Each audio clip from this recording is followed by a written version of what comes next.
Unique people leading unique lives shape and inform Iowa City. This community is enhanced by these women and men who live in our midst, working, teaching, creating. Welcome to a series of conversations with people who have stories to tell. Join my guests and me, Ellen Buchanan, in a series of interviews called One of a Kind.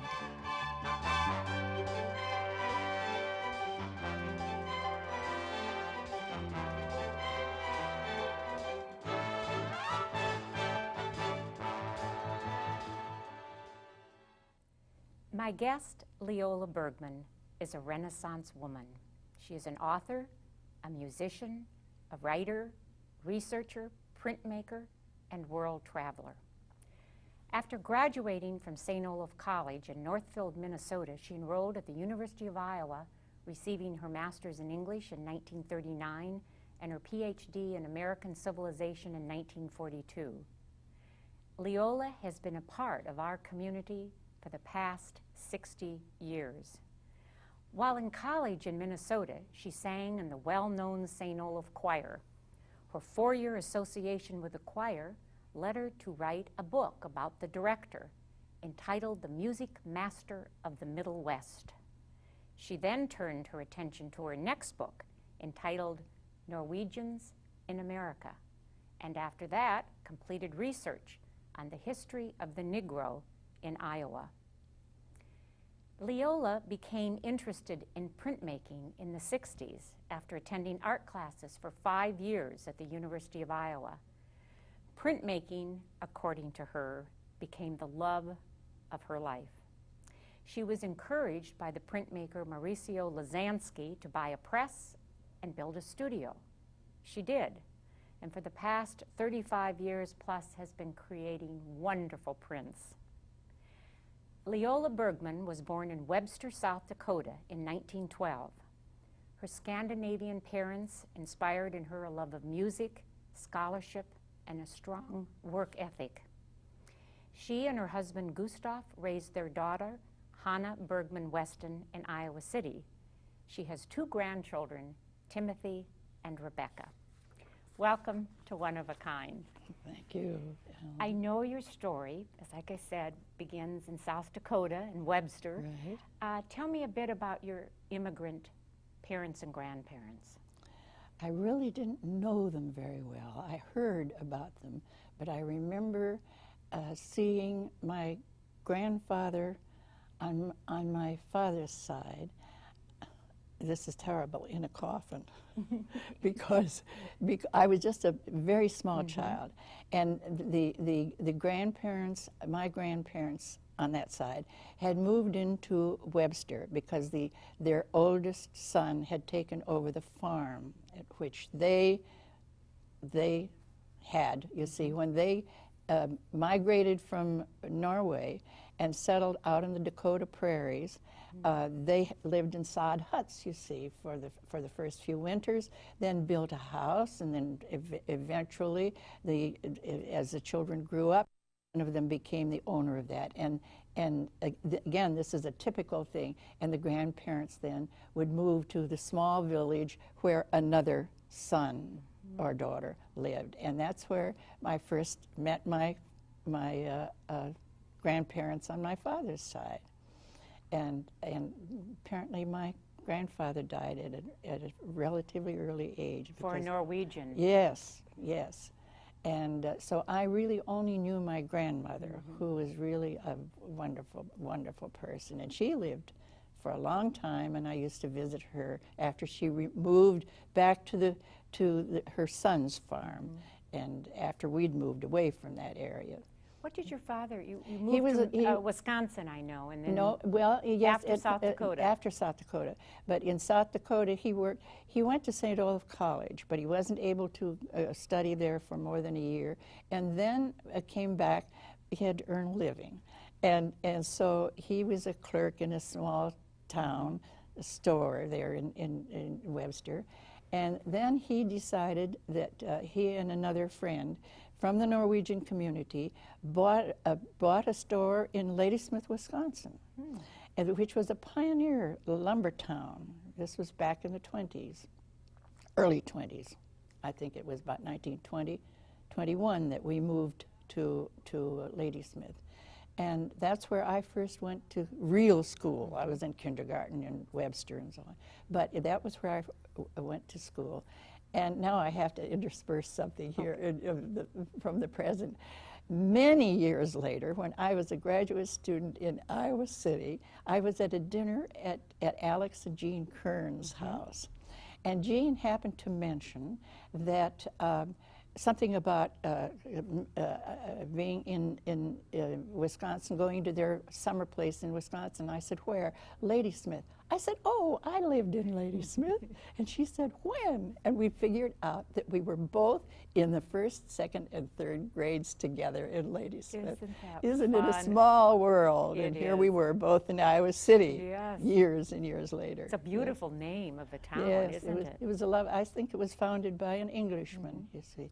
Well, anyway, so my father and his partner in business had a general store there. And that's where we lived. Oh, they built a beautiful house over the Flambeau River, and it was really quite lovely. He must have been very pleased when you went off to St. Olaf. Oh yes, of course he was. And you sang in the choir. Yes. Anybody. And my music started in that funny little town of Ladysmith because yes, my mother saw to it that we had piano lessons, and in those days, itinerant musicians would come into a town, and there was a musician from some foreign country. I never did know from where, but he was a violinist, but he taught piano. He taught all the children, you know. And so that's where we had our first instructions in piano. And it was my mother who always pushed me into music. Now, and I would have to sing, I would have to play, you know, and lessons always. And you found singing in the St. Olaf Choir rewarding, and you became very interested in the director. Tell me about this. Yes. Well, you see, when you go to St. Olaf, whether you're a musician or not, and I had my major thing had been piano, not voice, but you had to try out for the choir. It was just de rigueur, and so I got into the choir, and so and then as I say, this is in Depression years, and I was not able to go to school every year, so I'd have to stop and work for a while, and then I'd come back to school, and I had to try out again. So this went on for a few years, and I went through 4 years of singing in the choir and going on these annual trips that they took and so forth. And he was a very colorful figure, Christiansen. He was a wonderfully aristocratic Norwegian who knew exactly what he was about in life. And he had a wonderful sense of humor, but he was extremely strict. We were all frightened to death of him. but at the same time, we greatly admired him. And I was doing a lot of writing in those days, poetry, short stories, everything. And I just wrote down everything he'd say, you see. And I had this great amount of material, never thinking I was going to use it, but just because I loved keeping a record of everything he was saying and what we were doing. So that was the basis then for my PhD thesis. So you came to Iowa City. And why did I come to Iowa City? Yes, why did you? Well, two of my professors at St. Olaf one of them got his PhD here in English. The other one, George Wida Spohn, had come from the East, but he had taught here one summer. And he said, when I was a senior and he was head of the English department there, he said, you must go to Iowa as a graduate student. And so he just made it possible for me to come here. As I said, we were all very poor in those days. So I arrived in Iowa City with $85 in, but you know, the tuition was very low in those days. And took the usual courses for beginning graduate work. How was it for you as a woman, and in the 30s, when you were interested in going after your PhD? Did you get resistance from anyone, or were you encouraged? I was encouraged. There was a woman in the history department at St. Olaf who had struggled to get a PhD from Radcliffe, and she would invite me to her home for tea from time to time. She said, "You must go on to school." And so she encouraged me then to apply for a scholarship at Radcliffe, which I did. And at the same time, I was thinking about Iowa, but it turned out that I was the alternate for the scholarship, not the. At Radcliffe. Yes, at Radcliffe, but I didn't get the scholarship, and so I ended up at Iowa City rather than Cambridge. So that was very interesting. Yeah, it was. So when you went to decide what you were going to do your PhD on, you decided to do it on the music master of the West, the St. Olaf director. Yes. And that was okay with your department. You were in the American Civilization, is that correct? Yes. You see, yes, that's right. Well, I have to qualify that. There was no place. You see, when I asked if I could do a biography of this Norwegian, they said, "Well, we can't do this in English. You have to go over to the music department and see Professor Clapp. You have to go to the history department and see if they will accept you, if they will agree to this thesis. And then, if they do, well, then we'll find somebody in the department who will sponsor you." And it turned out to be Austin Warren, the wonderful literary critic who's so famous, and he knew a lot about choral music. And so Norman Ferster, who was the director of the School of Letters then, said, "All right, if Professor Austin Warren is willing to take you on, okay, that's all right with us." And that's what happened. And the exciting thing is the University of Minnesota Press picked it up and published it. Oh, right away. Right yes, away. Yes. So then after that, you got your PhD. Had you met your husband by then? Yes, I had. You see, as I might have mentioned to you, I was working my way through graduate school, and I had an editorial job over in the Child Welfare Research Station over in what was called then Seashore, East Hall. It's now called Seashore Hall. And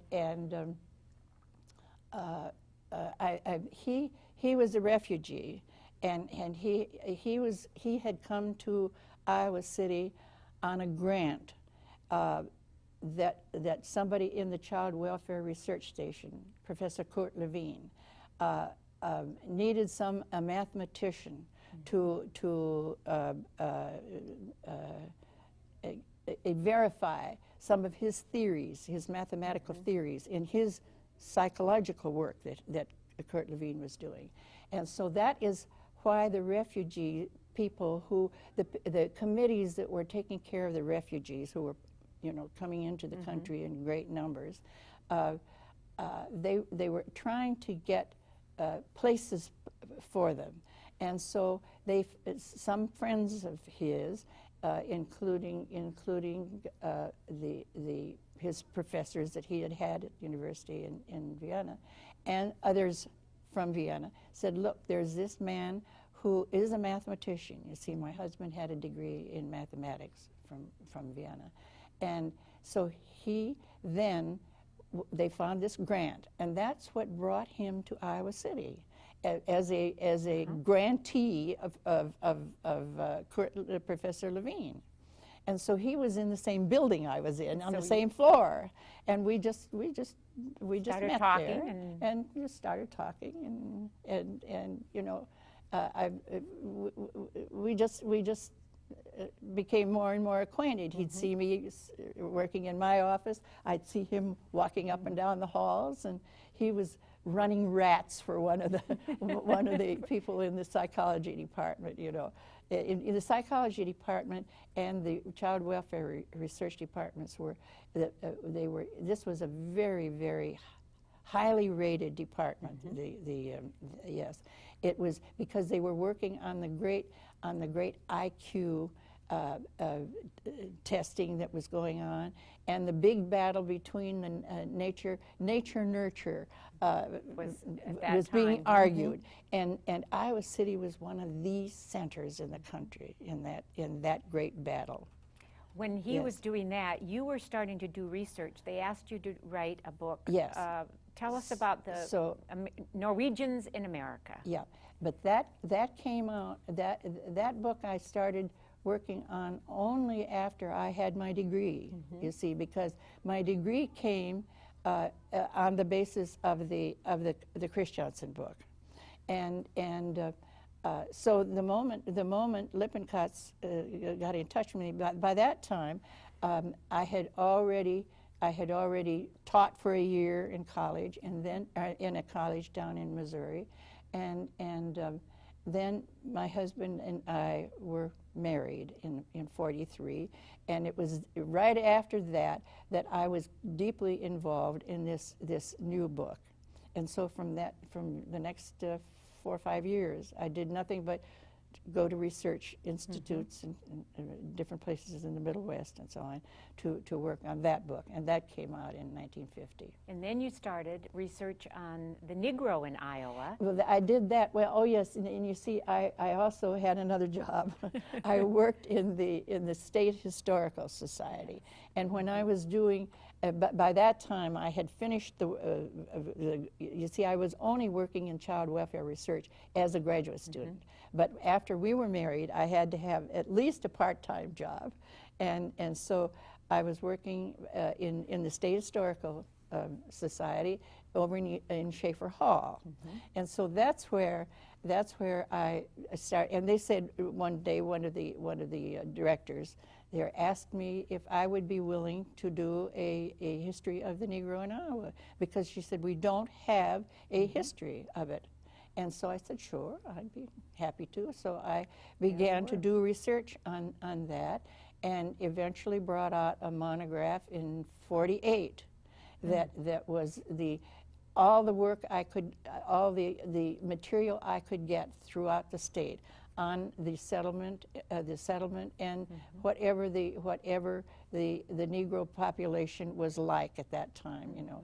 And so, and the interesting thing is that what is it now, 50 years later, that was the basis for the beginning of a whole new huge volume that is going to come out in another year or two. And that it was based on that monograph. And so I'm not writing anything for that except a short introduction. But there are top people throughout the state and in many of the institutions who are writing chapters on the various professions and all the things that I had mentioned, but didn't have enough material to build a huge body of work on. So now there's going to be a huge volume coming out on that. Oh, you must be just pleased as punch. That's very, very exciting. Very satisfying. Yes. Let's talk now about research. I'm sure it can get pretty tiring after so many years. And tell me about what propelled you into printmaking, which has become the love of your life, as you say. That's true, yes. As time went on, there were projects that I had in mind in the field I had been working in, that it was impossible for me to do the kind of research. I would have had to do a great deal of traveling. I would have had to live in Scandinavia for a while and so on. And anyway, I just then began to turn back to some of my earlier interests, music and so on. And I hadn't really been involved in art, but I began drawing and painting just for the love of it. And my husband noticed one day when we were on a vacation in a rainy woods that I spent the whole time in the cabin drawing. And he said, well, if you like this so much, you ought to go to the art department and go see Jim Lachey. We had friends in the art department. And so I did. I went, and Jim Lachey said, sure, come on into this class, that class, and so on. And so I started that way, just, on a sort of an amateur basis. But finally, I realized that I just had to have more training, and I didn't know anything about printmaking. And I mentioned to, Frank, you remember Frank Cyberly? Oh, absolutely. I mentioned to him one day, we were both on the same committee in the music field. And he said, I said, I'd like to know something about printmaking. He said, well, I'll go over and see Virginia Myers. And so I went over. I hadn't heard about Virginia. This was way back when she was an instructor, And so when I went to see her, she said, I can't do anything for you. You have to talk with Lisansky. And I talked to Lisansky, and he said, what do you want to do that for at your age? Because by that time I was in my mid-50s. I know. And he said, it takes 15 years to learn to wipe a plate. And of course that phrase didn't mean a thing to me. Right. I knew nothing about that. It was rather a challenge too, though, wasn't it? It really, it was. But I said, well, you know, I'd just like to find out. He said, well, bring some of your things over here and let me look. And he let me register there, and I couldn't work for a degree, you see, because there wasn't another degree to be had in the College of Liberal Arts.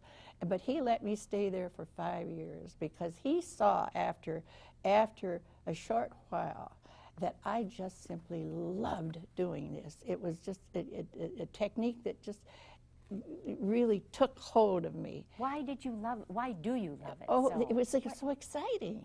I mean, I was learning things I'd never learned before.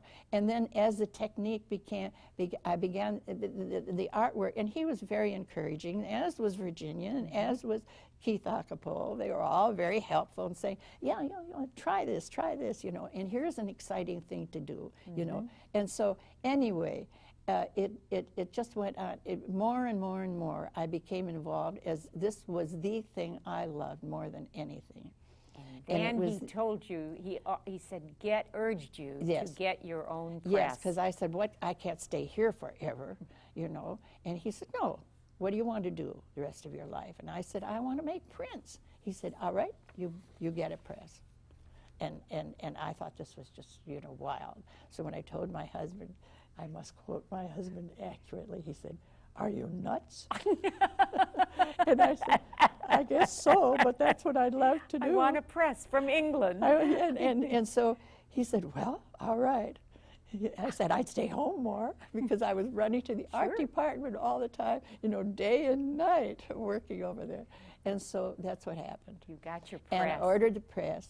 It took a year to get it, but it gave me a year to establish the studio, because there's a lot connected with putting a studio in order and getting all the materials and everything, you know. And of course, the students in the art department and the faculty were wonderful. They all helped me when the press came finally. They helped get it down into my studio, and everyone was celebrating. So it was just great, you know. Well, beyond learning the technique of wiping the plate and just all the mechanics of printmaking, what do you like to draw? I mean, what fuels your imagination? Oh, what is it? Anything and everything, you know. I mean, whether it's taking a walk and seeing something that is just wonderful, so you immediately want to draw it. You immediately want to draw it.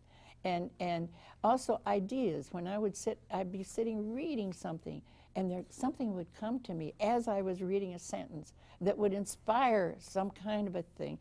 Some of my prints are definitely from inspiration that I get from reading something, and you know, a wonderful poem or a biography or some such thing. One of my best prints, I think, is when I was reading Marguerite Yourcenar's Memoirs of Hadrian, and all of a sudden I had to draw the heads of Hadrian and Antinous, and that became one of my finest prints, you know. But it's that kind of thing that inspires you. You know, you don't know where that inspiration is going to come from. But then you also, I've seen a few of your things, and you've also, we're going to, after the interview, go to your house to see some of your prints. But you take simple things and celebrate them. An egg, a lemon, that's right, an artichoke. That's right. Well, you know, you do things. Sometimes there's a certain problem you want to see if you can handle, and so it might be a composition. Now, how would it be best to put a lemon and an egg and an artichoke together that would make sense, you see? And so you set up a little set for yourself, and you see what you can do to make it a decent composition that is satisfying, you know. And so it's one thing after another. You're always experimenting, and that's one of the things that is so exciting about printmaking. Is there is there is a challenge in everything you're doing. You know, can you do, if I try this, what will happen? And then the excitement. You put something on a plate, you work very, very hard to get your image on the plate. And when it comes time to print that, and you begin to take that off the press, you don't have any breath to see whether it's going to work or not. And of course, if it works, the joy and the excitement is enormous, you know. And if it doesn't work, we'll try again, you know. So you keep working. You know that something is wrong, and you don't know what the problem is. So you begin to work and work and work. There's an enormous amount of just dedication to the problem, too, as well as the inspiration. And you have to be tenacious at this. You do. You really have. And sometimes it takes a year or two before you finish a plate because something is wrong. It does not work. And so you put it aside, and then you go back to it, and you start something else, because you're always working on several things at the same time. And I found, too, as I went along, I was always experimenting. So I began without knowing it. Fairly early in my printing career, I began making monotypes because I would get an idea for something, and the quickest way to do it would either to get a piece of charcoal and do something, and what I would do, I'd pick up a plate and start to roll ink on it, and then draw through that ink, because the image was in my head, and I wanted to see what would happen to it. And then if I were, well, let me try this color. Let's wipe out this section and try something else, you see. And then I'd print it to see, oh, that's good, you see. So that would become the basis for a serious intaglio print. Yeah, do you know what intaglio means? Yes. You know that? Yes. Yeah, so many people ask me what intaglio is, you know, that I wanted to be sure that there's a different, intaglio is anything that is below the surface of the plate, whether it's a metal plate or plexiglass or whatever. But the ink then goes below the surface, and you wipe off the top, and the image you get is, no matter how you get it, whether it's through acid biting or through engraving or whatever, that is intaglio. Anything that's just on the surface can be relief, you see. And then a monoprint can be just playing, and it's almost somewhere between a painting and an intaglio print. It's a sort of, but monoprinting has become very, very fashionable in the last Do you have decade. a favorite way to, I mean, is there, No, I just you experiment. like them all? I experiment. I cut out things and do things with them and build and build edifices of sort. And for instance, on my travels, I would come home with steaming with ideas, and I'd quickly then tear up lots of pieces of cloth or materials of various kinds, put them together in something. Let's see how this works if you roll ink over it and what happens to it. And so this is the way some of my best prints have developed. Did you come home from Turkey last year? You were there studying with Keith Hockapole? No, that was not with Keith. Keith was in Venice. Oh, was in Venice. In his Venice workshop that he has every summer. Did you come home just exploding with ideas from well, that? Some, but not as much came out of that as some of the others, I must say, because there were all sorts of reasons why that happened. But I still have things that I'm doing from that period. Do you think you will do your art? I mean, you will never retire from it? Well, no, of course I won't. Of course I won't, until I can't run the press. I mean, I stay in my house as long as I can run the press, and I can't work as much as I used to. Is that what you're noticing now? Oh, yes, I'm feeling that. I can't work on the large plates, and I used to work on huge plates, and I wonder how did I ever do it, you see? And now I found that life is contracting a little, and I'm working on smaller plates, not such big ideas, you know, and this sort of thing. And that comes gradually. It just happens, you know. So you have nobody helping you, but you're doing it all? For the most part, I do it myself. If I have to audition something, then I try, and I've had very good students who have, when I've been getting ready for a show, for example, I will have a student come and work with me for a few weeks, either cutting out mats or when we're actually printing. It's wonderful to have an assistant there. I put the ink, the plates, and wipe them, and then when the person will help me. The paper will all be ready. That person will blot out the paper and have it ready. I put the plate down on the press, and that person will put the paper down, and we'll run it through the press.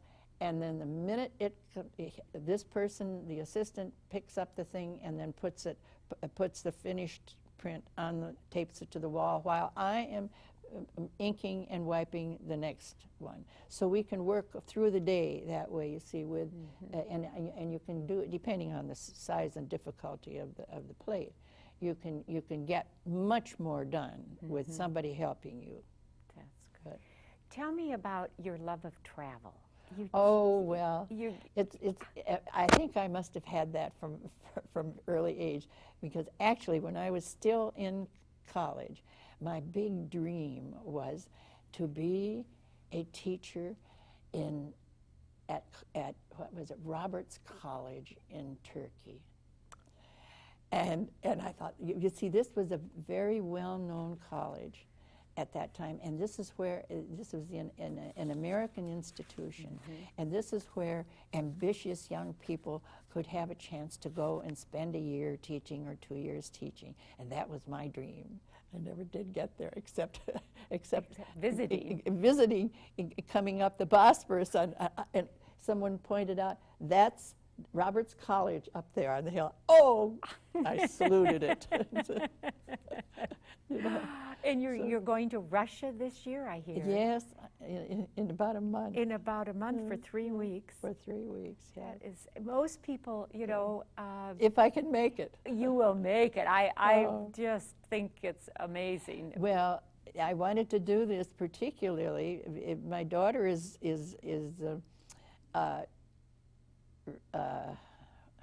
she's finishing. She's resigning. She's retiring from her teaching. She's been teaching for decades and decades at Kirkwood. At Kirkwood, Yes. yes. And she said, "I'm just now. I'm ready to retire now." And not her law practice. You see, she and her husband are practicing law in Cedar Rapids, but they live in Iowa City. Yeah, and so it's also her birthday coming up in June, and I happened to hear about this trip through St. Olaf College and to Russia, and I thought, oh, this would be great. So when I asked her if she would like to celebrate her birthday going to the Bolshoi, and she said, what? And I said, how about let's us go to Russia? And so this is what we're going to do. And so we're planning now to, and we leave actually in the very, very first part of June. I want to ask you, who has had, or what has had a major influence on your, who's shaped you besides your genetic code? Yeah. Well, of course, the figures that have really have been turning points was, of course, Chris Johnson in that period of my life. There's no question about it that this was a major figure of great my admiration and so on, and the fact that he became the base for the work I was to do for a long time, because even the work of the second volume, although he was only a peripheral figure in that, nevertheless, if I hadn't done the work on him, I wouldn't have had the basis for doing the next book. And then, of course, my husband, who was the great intellectual figure in my life. I mean, I learned more in my life with my husband than any kind of college education or any kind it could ever be. I mean, he just developed my way of thinking. He grew up in a Vienna that was dominated intellectually by Freud and the Freudian way of looking at life. And so I really took over that same view of life that he imbued into my way of thinking. And so this was the great knowledge of the way I look at life from day to day to day, you know. And so we just it was an absolutely marvelous and wonderful. I mean, of course, he was the great, the dominant figure in my life, no question. Yeah. I want to ask you a couple more questions. One about, I mentioned in my introduction that you were born in 1912 and you're 86 and a half. Yeah. And I think it's amazing that you have the energy to continue to create and to continue to travel. What does it mean to you personally to be 86 and a half years old? Well, it's strange. I kind of enjoy it. What are the upsides and the downsides? The downsides are that you feel I just can't quite do what I want to do. I can't run the way I used to run. Your energy level is My a bit energy diminished. level has decreased. I wouldn't know it. There's just no two ways about it. Yeah, but I'm in very good health, you know. So this is fine. But I do have to watch, you know, that I don't stumble because the eyesight isn't what it used to be, even though I have good glasses. The hearing isn't quite what it used to be, you know. And all these little things there's a sort of a dimming of one's receptors, you know. That's just inevitable. Sure. You know. But you're still curious. Oh, curious. You're still, yes. you're still open to challenges. And I keep saying, oh, if I could just live another 2 or 3 lives, I would do this in a life. I want to be a conductor of a great musical organization. I want to do this. I want to study archaeology. I want to do that. I mean, there must be 2 or 3 or 4 lives I'd like to lead again. And I said, how can anyone be bored in this life? You remind me of Dorothy Moeller. Oh, really? Yes. I remember Dorothy very well. Yes, she Sure. had that same outlook. And I mean, there's just so much to do, to read. I feel so stupid because there's so much in the world that I don't know but about. you're saying yes to life. You're still so engaged in life. I think that's such a wonderful, wonderful One thing. of these days, it'll just go poof. No. Tell me, my last question. Yeah. I know you're a grandmother. You have 2 grandchildren, Yes. Rebecca and Tim, Yeah. and just briefly tell me where they are, and Well, you get to see them. oh yes. They visit here, not frequently, but yeah. But we're on the telephone. And listen, I don't do email. I can't do the computer. But you're on the telephone. But we're on the telephone. Okay. So Timothy and his wife, they're at Boulder at University of Colorado. And they're both in the history department there. He is in Chinese history. She is in Japanese history. She comes from a Japanese-American family. Her name is Marsha Yonemoto. And so this is a very interesting combination. And my granddaughter, Rebecca, lives in California. And she is married to they're both lawyers, both she and her husband, and he's from the Philippines. So we have a wonderful mix in the family. You know, it's a lovely combination. I bet and you so have great conversations. Oh, absolutely. They keep you on your toes. Yes, indeed. Well, I wish you well in your printmaking and you. your travels and your learning, and it's been indeed it's been a pleasure having you on this show. Well, it certainly has been for me too, Ellen. Thank you. My guest on One of a Kind has been Leola Bergmann. For over 60 years, she's been a part of our community, working, writing, learning, and creating. She's an author of books and articles, a musician, an established printmaker, and an inveterate world traveler. Because Leola is an expert in so many areas, she is a subject of a documentary film being created by 2 film professors from the University of San Francisco and the University of Iowa. She loves to learn and travel she does. Last year it was Turkey, and this year she will spend 3 weeks in Russia. Quite amazing for someone who is 86 and a half years young. Leola Bergmann is a treasure, and she is one of a kind.